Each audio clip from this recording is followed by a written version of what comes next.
Hey everybody, welcome to Drum Education Live, episode number 55. And today, I don't know, whatever, we have Ollie Usiskin with her, and with me as well. How amazing is that? Excellent. So, Ollie, welcome. Hey, thanks for having me, Felipe. Great. So I've seen Sierra. Yeah, sorry, I'm talking over him all the time. Man, what a host. What Come a on. host. Manners. Start everything wrong, talks on top of the guest. That's amazing. Fire this guy, Kira. So, Ollie. Yeah. I have been seeing on your social media that you're releasing a lot of tracks, a lot of singles, a lot of new music with some very important people. Talk to us about it. How did it all start? How do you get in touch with these people? Who wrote the songs? Tell us. Yeah. Okay, so actually last October I released a duo album with a friend of mine who I play regularly with. We have a two-piece jazz improv group, and the other musician is he plays electric cello. His name's Max Oliver. So Max and myself have been playing together for quite some time,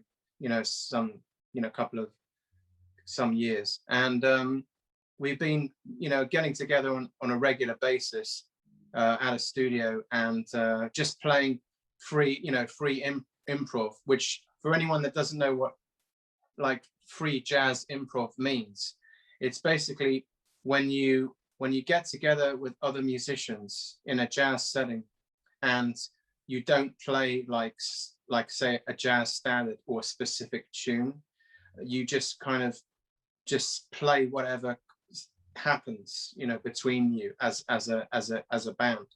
So it's quite interesting because just by improvising and playing off of each other, you can kind of come up with these really creative pieces, and that's what we did. And what we I have did a question about that, actually. Sorry. Yeah. So when you get together, is there a system that you have? Does it tend to be like starting with you doing a groove, or does it start with, is his name Matt, did you say?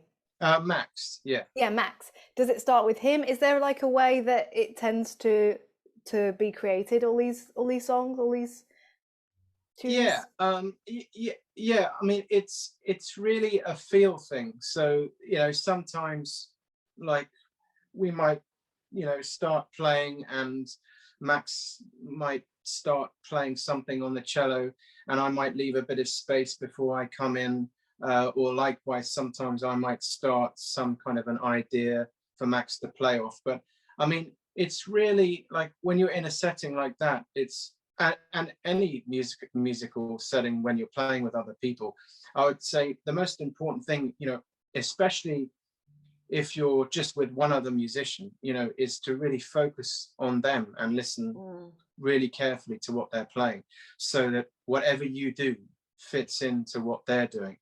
And it doesn't matter if it's a set like tune or piece, or whether it's just like what Max and I usually do, where it's just spontaneous improvisation. So every time you get together, it's completely different. So whatever you played the week before, you're not going to play this time. Yeah, exactly. And the downside of that, Felipe, is that we can't repeat. Like if someone booked us to do a festival and they said, oh yeah, we really like this stuff on your album, could you play some of the tracks from your album? We'd have to say, well, sorry, we can't, because we basically, we are not able to repeat anything that we play together as a group, because it's all so spontaneous. Do you not think that's going to change once these, like if you're releasing songs, do you not think that's going to change, because then you've got something so you can listen to it and then you can replicate it live? Sorry, I didn't understand the question. Can you? Well, sorry. like, aren't you releasing these songs together? Yeah, I mean, what we did basically is, after a period of time of getting together and realizing that we had a connection as a band, we started. Max has he has a small mixer, and I have a recording device that can record in WAV, waveform, as well as MP3. The only difference is waveform is much more higher quality of audio recording. So, we just put that together and used a couple of microphones, one overhead over the drums, literally one mic over the drums. And then Max actually plugged straight into his mixer. So he went directly into the mixer. And I was hearing him, through his amp. We used to, as a general rule, we'd record all of our sessions, and then I kind of take the stuff home and go through it. And then quite a lot of it sometimes, might sound like it's not actually like a set piece. But then half of the stuff, some of the time, would, you'd find sections or pieces that would actually sound like that. Oh, that's actually something. There's something there, And So, this is how you recorded the album. yeah, I mean, that's basically, in a nutshell, how he recorded it. So it was literally one overhead mic over the drums, and then, like I said, Max, the electric cello player, he plugged his cello directly into into the small mixer that he's got, and then basically the mixer was then plugged into my recorder, that could come up with the MP3s or the WAVs, and then that's how we created tracks. And then anything that we wanted to use, I'd mix it on my laptop at home, on something like GarageBand, and then what I did is, actually just before the lockdown, like the first lockdown during the pandemic, which obviously was over a year ago now, I actually decided, and I spoken to Max about it, and we decided that it would be great if we could gather some of the stuff that we did and come up with a record. So I went through all of the stuff we did, and there was quite a lot of it, and I kind of already had a few set ideas on what I wanted to use and what I didn't want to use, and then I mixed those bits of music, and then in the end I got someone that I know at a professional recording studio to basically master the tracks. When is it going to be out? Well, that's the thing. It's actually came out last October, our album, and it's you can actually it's on all the online stores like iTunes, Amazon, and it's on YouTube even. You can listen to the album on there, and it's called Usiskin Oliver Duo. So my surname obviously is Ollie Usiskin, so it's my surname Usiskin, and then Max, his surname is Oliver, so that's why we decided to call it Usiskin Oliver Duo. Cool. But you also have two singles with two different sax players, right? Yeah, not exactly. I mean, basically,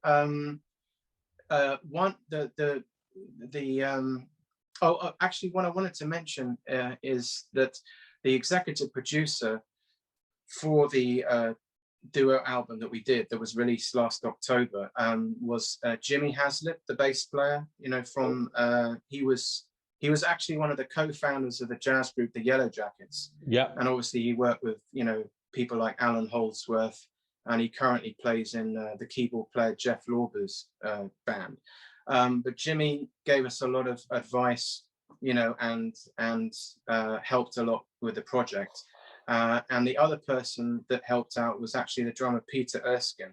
All right. And Peter very kindly listened to some of the music that we did, and gave me some feedback on it, and agreed to let us use his description of what he thought of the music. on the album, kind of back of the album.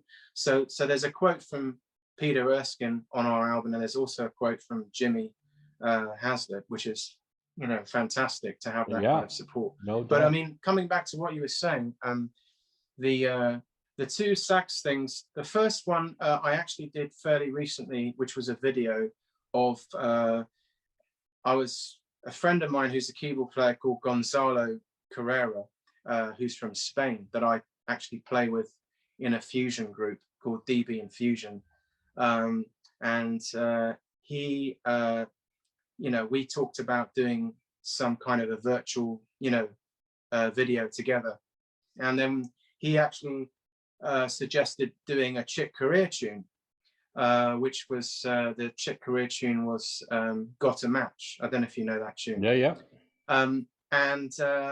We started kind of working on this tune, and the person that he brought in, who is a saxophone player called John Helliwell, and John is the saxophone player from the band Super Tramp. Yeah. Cool. So John actually plays huge pop band from the on 70s. Yeah, exactly. But what I was going to say is John plays on all of their big hits, like Breakfast in America, all of those big hits of the band. Whenever you hear the sax, that's John playing. So he brought in John, and then I brought in a mutual friend of Gonzalo and me, a bass player called Lakis Economou, who's from Greece. And we did this virtual video. And the sad thing about it is the obvious thing that, whilst we were working on this Chick Corea tune, we heard that Chick Corea had passed away. So that was obviously really sad. But at the end, it kind of worked like a tribute to Chick. Well, exactly. So we released that video, a while ago on YouTube, and it was, it was also on social network, and it got a really good response. I know that John posted it on his social network site, and he also, had it on YouTube. So it came out really, really great. And then the other saxophone player I've been working with is actually the saxophone player from the guitarist Mike Stern's band. Mike Stern, obviously very famous, who worked with Miles Davis, and Billy Cobham, I believe. I've met Bob several times when he's played at Ronnie Scott's in London, because I'm actually good friends with Dennis Chambers, the drummer. Dennis and I, know each other really well, and whenever Dennis is in town, I'll usually get together with him.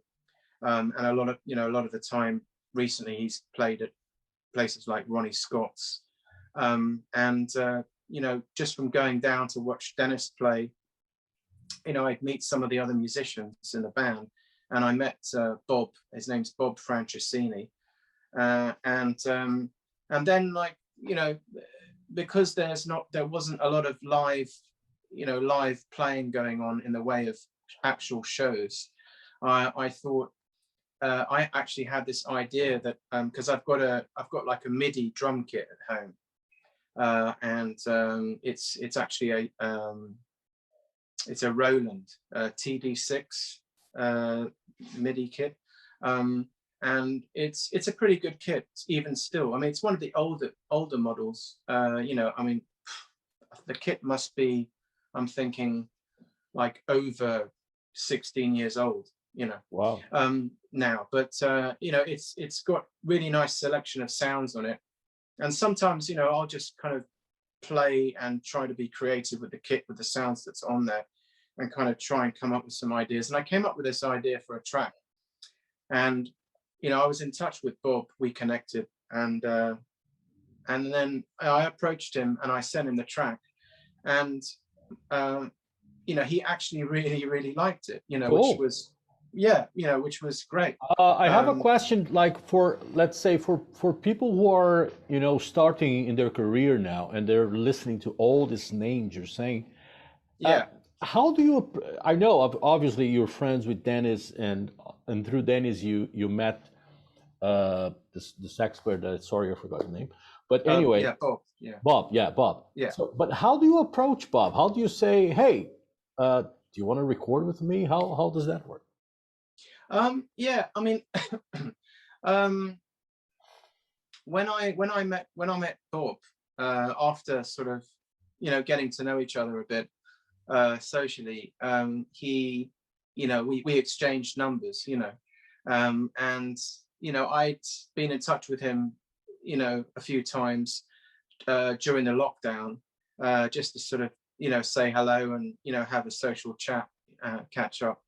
And then I just thought, wow, it'll be just really great to do something with Bob. And, he's such a great guy and incredible player. And I've always liked what he's done. I've seen Bob play with Mike Stern, I've seen him play with the Victor Wooten trio, with Dennis. I've seen him, in various other bands. And then I basically, I already had it in my mind, when I came up with this idea, I thought, wow, I can definitely hear like some saxophone going on there, And so that's why I approached Bob. And like I said, he really liked my idea. And then actually what he did, which was interesting, is he he subsequently completely changed what I did. Oh, all right. So yeah, but that's not a bad thing. What he did No, it might be even because, a good thing. No, because originally when I told Bob about this track and he'd heard it, I described it as a dance track, and it's actually kind of like a funk track, really. But I described it as a dance track, and what he did is he had kind of approached it from that dance kind of funk kind of vibe, and he arranged this idea of mine, took it, and he totally built a whole tune, on my my kind of idea. So there was still a little bit of my idea there in the background, but it was predominantly his composition, and I listened to it, and I just thought, well, it's actually, this is really catchy, and it's got something, Is it out is it out in the world right now? Can people download it? Well, no. What state is it in? I haven't released the track yet, because unfortunately, the technology I have a very old Mac, and there's something wrong with the I can't seem to connect to the distributor to upload my track. I've tried to upload it with this distributor, and it's not quite working properly. And then I tried to do it on my phone, and it wouldn't work. So I'm going to have to find someone that I know that has a computer and do it through them. So I mean, I'm planning on releasing it in the next month or 6 weeks. Okay. Yeah. So Ollie, how old were you when you started drumming? People want to know. People don't know anything about you. You need to know these important details. Yeah, not how old are you now? It's how old were you when How old were you? Yeah. Okay. Yeah, I was 12 actually. When I started doing drum lessons, I started doing lessons with a teacher at secondary school. And when I started secondary school, I was 12 years old. And I saw a poster, in the school, and it was saying drum lessons, and it was something that in the past I'd wanted to, I played on a kit a few times in the past. Like my dad actually used to, funny enough, be a amateur drummer. All right. Did he influence your decision there then? No, but he just used to play at parties, and he actually, I think my father told me that once he played with an African drumming group at the Royal Albert Hall, which is incredible, Oh, cool. But he was kind of did it as a hobby, but he had a friend of his, Ray, who was a music, who was in music. Ray had a record company. And when I was a little boy, my dad took me to Ray's house a few times, and we used to go up, to the top of the house, and he'd have a drum kit there. And my dad would kind of pick me up. I was quite small at the time, and put me on the drum stool, and then I'd have a bit of a play, and then. But I think when something kind of like clicked in my mind as far as wanting to try to learn drumming was actually when I was at like kind of Sunday classes, like Sunday school. And I saw this drummer rehearsing in a room in the building for like an amateur production, like a theatre thing or like a musical or something that they were doing there. And I was watching him, and I just thought, wow, that's so cool what he's doing. I'd really like to, I'd like to learn how to be able to do that. So when I saw the poster at secondary school, I kind of jumped to doing the drum lessons. And so I studied actually with the teacher there. Actually, his name's Cyril Bass, who I'm still in touch with today. And Cyril, he's kind of like being part of my family, really. And he's actually in his late 90s, would you believe? Wow. And he still plays. Cyril plays in a church group now, but he used to play a lot of jazz, kind of more sort of like that sort of older kind of style, like Buddy Rich kind of Gene Krupa, Louis Bellson type of playing, and I mean, I'm a matched grip player predominantly, but like Cyril plays traditional grip, but I basically learned stuff with a matched grip approach. But then later on, you had lessons with the legendary Bob Armstrong, right?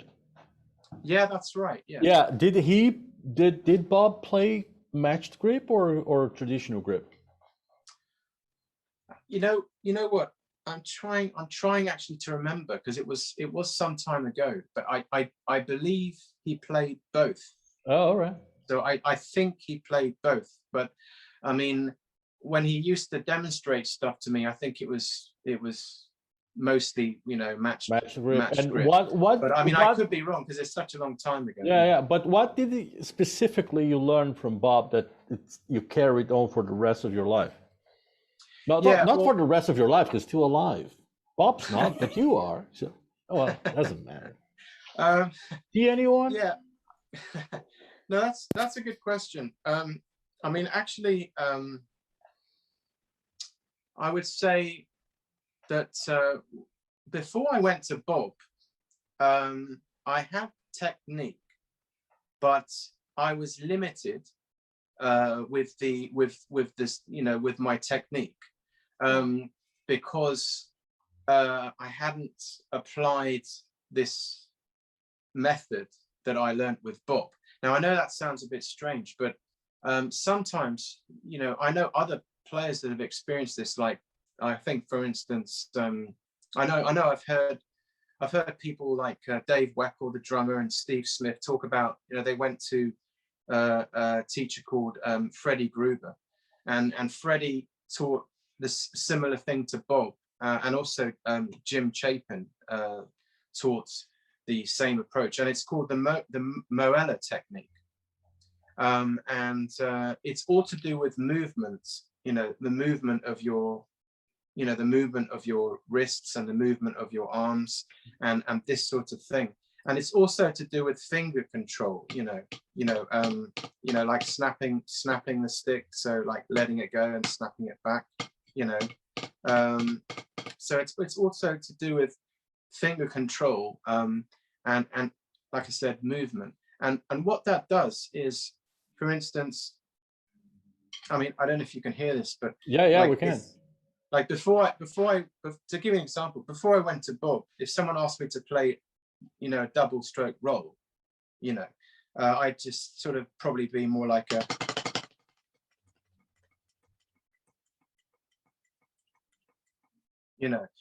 like that. But if you apply the molar technique,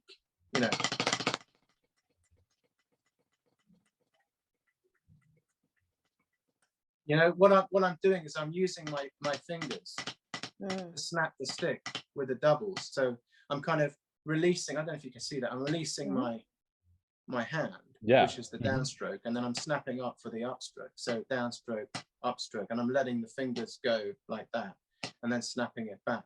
So if you sort of do the same thing on each hand, you get this kind of thing, this snapping thing, you know, going on like that, you know, where you're snapping the stick. And what it does is it basically, it opens up your playing. And I'm sure if you asked Dave Weckl about this, and if you asked Steve Smith, they would, I'm sure, tell you the same thing, that what Freddie did is that he just made what they were playing so much more easier, you know, to kind of pull off, you know. I have a question and so about you know, Bob, because I went to Bob as well. And, okay. Oh, did you? And Wow. he would always, what you're saying about grip and technique and stuff, he always like scrutinized. And Bob was known for being very strict and no holds barred. So, you know, of a lesson, I certainly would be told to get it effing right, Kira. In no uncertain terms. In no uncertain terms, to sort it out and do it. And if I hadn't practiced or whatever, I'd know about it. How was he with you? And how did you find his method of teaching? I guess it all depends on how much he practiced. If he wasn't like you, Bob was very nice to all. Excuse me, I wasn't a slacker, but on the odd occasion, if I wasn't up to scratch, he'd let you know, right? But that's why I went to him. So I want to know what you felt about his method. No, you're right. Forgive me, I always pronounce your name wrong. Is it Ciara? Right, don't look at it. No, it's Kira. Kira, sorry, Kira. Like Keira Knightley, the actress. Okay. Kira. Yeah, I mean, I totally relate to what you're saying. You know, he was very thorough teacher, and he didn't, you know, he wasn't afraid to tell you what he thought. And you know, he had that kind of strict approach that, like, for instance, from my experience with him, you know, I remember when, if you remember, he had a teaching room at the back of his garden in a shed, converted shed. I saw him later than that, I think. Did you see him when he was in the drum shop? In the drum shop. Oh, okay, that's right. Yeah, and you went upstairs, didn't you? And it was the rooms upstairs, wasn't it? That's right. Yeah. I saw him in a shop in Romford, and that's right. And then there was 2 shops he moved twice, but that's right. Yeah, that's right. But when I started lessons with him, he was basically teaching at the back of his garden in a converted garden shed, which was like quite a big. It wasn't really a garden shed. It was more like a you know, an outbuilding, like a you know, a small building, and there was like a waiting room, and I remember. I remember he was teaching someone, and I came in, and I'm sitting in the waiting room, and there was a practice pad there, you know, and I was kind of just sitting there going, you know, and he was, and then he opened the door, and he said to the guy he was teaching, he goes, "Oh, who we got here? We got like Woody Woodpecker here." So, you know, because I was just like, you know, on the pad. But this is all relevant, because what Bob did with me is he kind of went like this. He went, like he's like, "No, stop, right, slow down, okay, right, just right, watch this, look, you know, watch this, and slow this down, and you know," and like he really, like, he was so thorough. You're right, Kira. He you know, he like broke stuff down so thoroughly and made you literally slow right down, you know, speed wise, to a very slow level, to really articulate and carefully work on the strokes and this particular method, you know. Do you still remember the first lesson you had with him? Well, that's kind of difficult because it was quite some time ago. So, but I mean, to give you an example, yeah, I mean, probably what he did with me the first lesson is he talked about the downstroke and the upstroke. So if I explain to you what I'm doing, I mean, I'll put the other stick down. So I'm just doing this with my right hand. Obviously, if you're a left-handed drummer, you do it with your left hand. But just to explain, the way that I tend to play is match grip. Is I always tell people the grip, to remember how to hold the stick match grip. Generally, what I do is I say pinch. So I kind of pinch between the second finger and the thumb in the first crevice of your second finger. So you're kind of pushing the stick into your second finger into that first crevice, and then these three fingers are going around the stick. So that's the grip. Because sometimes, you know, when I'm teaching people, I see some people and when they start playing, they're like that, and they're going like this. And what that means is there's not much control over the stick. But if you put your fingers around the stick and you're gripping it properly, then obviously you've got all of that wrist control there, you know, with your strokes. So coming back to the downstroke and the upstroke, which probably would have been one of the first things that Bob would have talked about, because he uses it a lot in his method of teaching. So the downstroke, so say if you hold the stick directly, facing straight up, and then you snap it down, right? But the idea is, I don't know if you can see this. If I snap it down, no, you just live where it is. It's perfect. The thing is, I'm not like snapping it down and pushing on the pad. What I'm doing is I'm snapping it down, and then I'm about half an inch away from the pad after I've snapped it down. So I'll just do that again. So, okay, so I'm not going, like, what you don't want to do is you don't want to push into the drum or the pad. You don't want to go like that.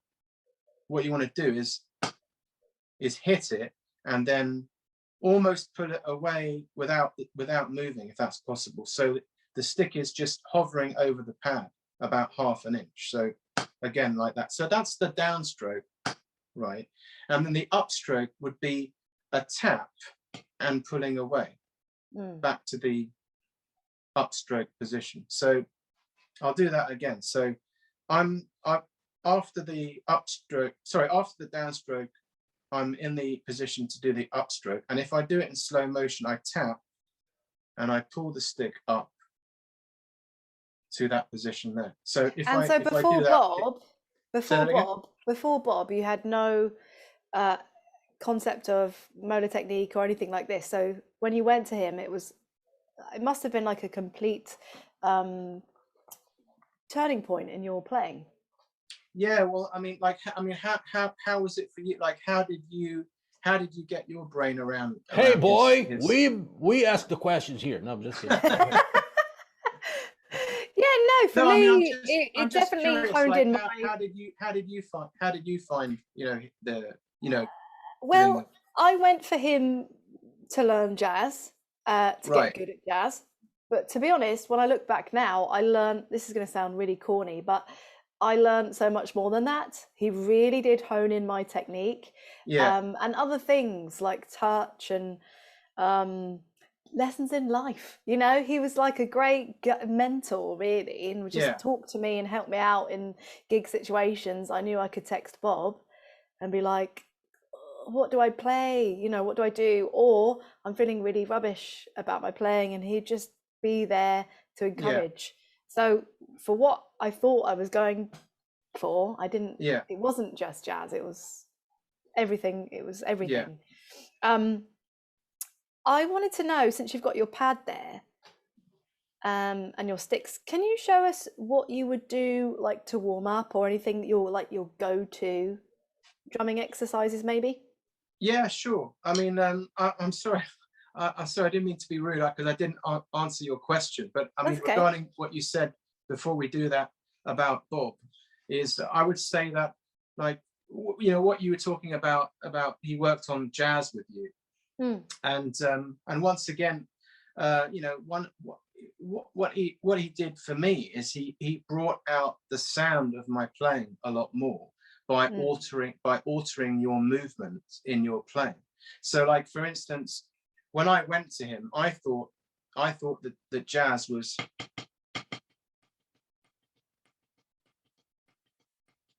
you know, I thought it was that, but he had this thing where he'd go ding ga ding, so ding ga ding, and he used to tell me he used to say, because, you know, he taught many people, and he used to say that, yeah, I think there was one student he had who had a second name that sounded like Gading. So he said, he used to say, oh, like you know, this person's name, so ding ga ding, so ding ga ding. And what that does is, if you think of the swing like ding ga ding, ding ga ding, instead of ding ding ding, ding ding ding, you know, then if you get that jump beat in it, ding ga ding, da ba ba ba ba ba, you know, if you get that, you know, if you get that, you know, if you get that jump part of the swing, then it really brings out the feel of what you're doing, and you can understand the swing, you know, the jump in the swing movement more, you know. And so I think, just generally, in answer to your question, he just brought out, like, even with the shuffle, he used to say you know, ba ba ba ba ba ba ba ba ba ba ba ba, you know, instead of you know, he'd like really kind of bring out the jump, you know, the kind of skip funkiness, as it were, the, you know, the syncopation in what you're doing a lot more, to make it a lot, you know, to make it more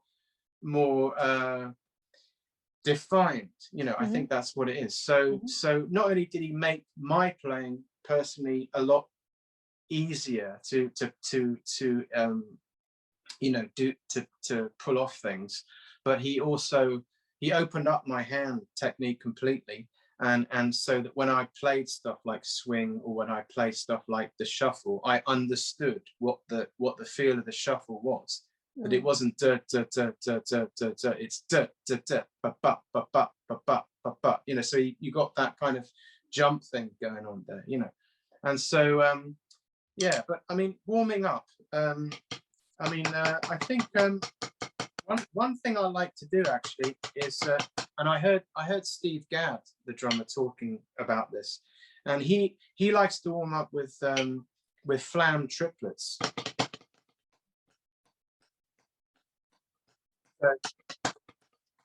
So that's the triplet. But if you put the flams in,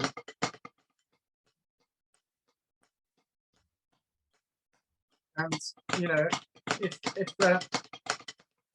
you know, I mean, I find that if you do that, after a while, it really kind of gets your hands, you know, warmed up. The other thing I like to do is also take the double stroke roll. So take the double stroke roll, and like, if I'm warming up, I might just play that first of all in a really exaggerated way.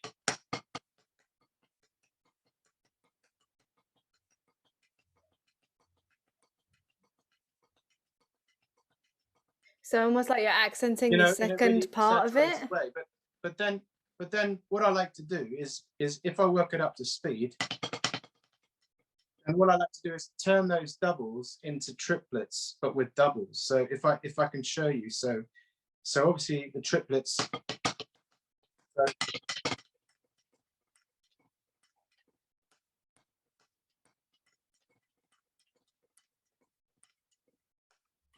So if I slow that down, because that already looks a bit strange, but if I slow that down, so that's the triplet, triplet, triplet, triplet, and then if I add the doubles,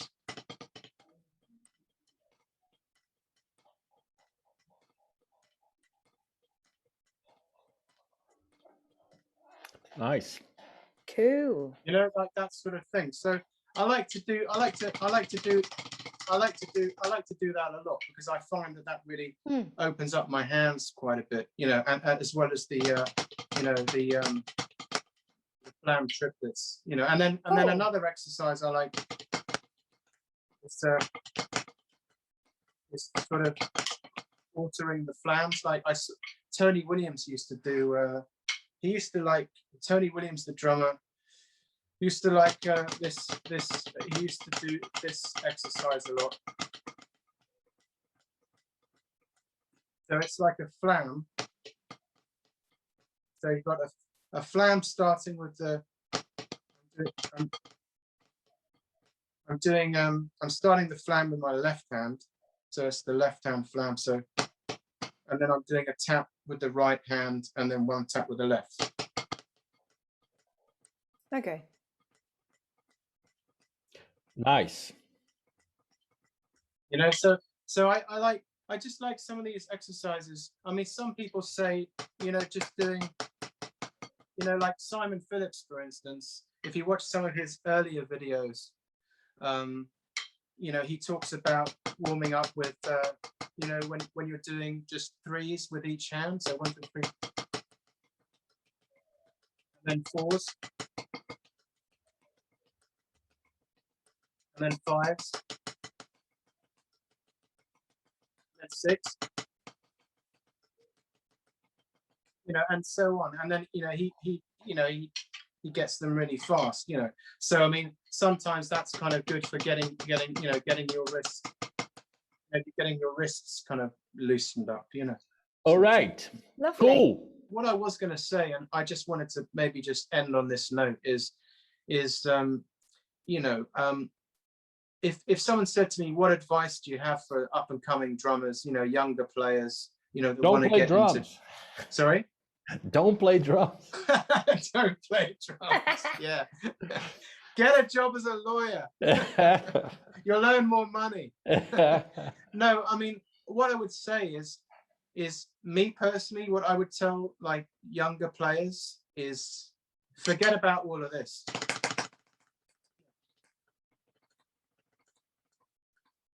Forget about all of like playing really fast and all of this stuff, because at the end of the day, it doesn't really mean anything, because what's important is the way that like it feels when you play with other people, and the way that the other people in the band perceive you, and what you're bringing to that musical situation and creation of music. And I think that if more younger players focus more on playing together with other musicians and developing that side of their playing, then, you know, you'd see less of these guys that you know, they may be like technically they have a lot going on, you know, but at the end of the day, you know, really, I mean, if you look at like some drummers like Ringo Starr and you know,